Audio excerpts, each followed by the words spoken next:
অলপতে এখন কিতাপ ওলাইছে মেড সত্ৰীয়া দ্য গ্ৰাম মাটি আখৰা the grammar of Sattriya dance তাত মই সেই গোটেই অৰ্থবিলাক আৰু এই কম্পেৰিজনটো কৰিছোঁ তেতিয়া মই দেখিছোঁ যে অকল শাৰীৰিক নহয় মানসিক এনেকুৱা কিছুমান গুৰুজনাই তাত সোমোৱাই থৈছে মইতো ভাবোঁ এতিয়া মানে সেই কম্পিউটাৰ যিয়ে খুব চলায় বা মাল্টিনেশ্যনেল কোম্পানী যিয়ে কাম কৰে বা যিকোনো আমাৰ নতুন জেনেৰেশ্যনে যদি মাটি আখৰা কৰে শাৰীৰিক আৰু মানসিক অদ্ভুত ধৰণে সুস্থ থাকিব আমি অলপ শিকিব লাগিব শিকিব লাগিব আৰু তাক এনেকুৱাও কৰিব পাৰি যে তেনেকেই যে কৰিব লাগিব নহয় সাধাৰণ সকলোৱে কৰিব পৰাকৈ আমি অলপ তাক মানে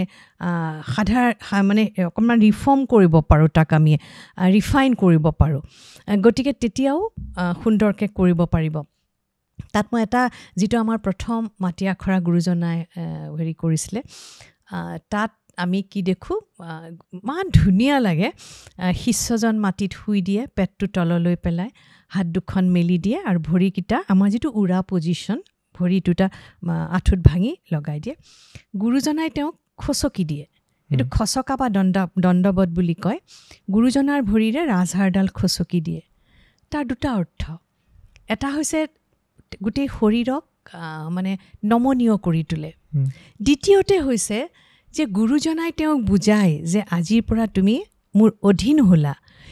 অকল তেওঁৰ অধীন নহয় সেই সময়তে কি কৰে শিষ্যজনে হাত দুটা নমস্কাৰ কৰি পিছলৈ চাই গুৰুজনাক প্ৰণাম কৰে সেই মুহূৰ্ততেই গুৰু শিষ্যৰ যি পবিত্ৰ সম্পৰ্ক সেই সম্পৰ্ক সৃষ্টি হয় কেনেকৈ সৃষ্টি হয় সেই নমস্কাৰ দ্বাৰা শিষ্যজনে গোটেই পৃথিৱীৰ ওচৰত নতশিৰ কৰিলে নৃত্যটিৰ ওচৰত নতশিৰ কৰিলে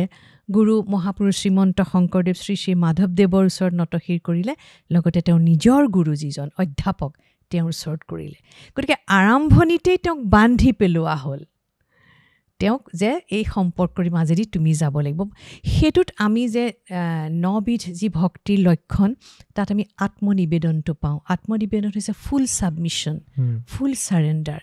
গতিকে সেই যেতিয়া কোনো এজন ব্যক্তিয়ে নিজকে সম্পূৰ্ণকৈ এৰি দিয়ে তেতিয়াহে তেওঁ আচলতে কোনো আমি যিটো ইগ' কওঁ নোহোৱাকৈ তেওঁ উঠিব পাৰে আগবাঢ়িব পাৰে আৰু গুৰুজনাই সেইখিনি খুব বিশ্বাস কৰিছিলে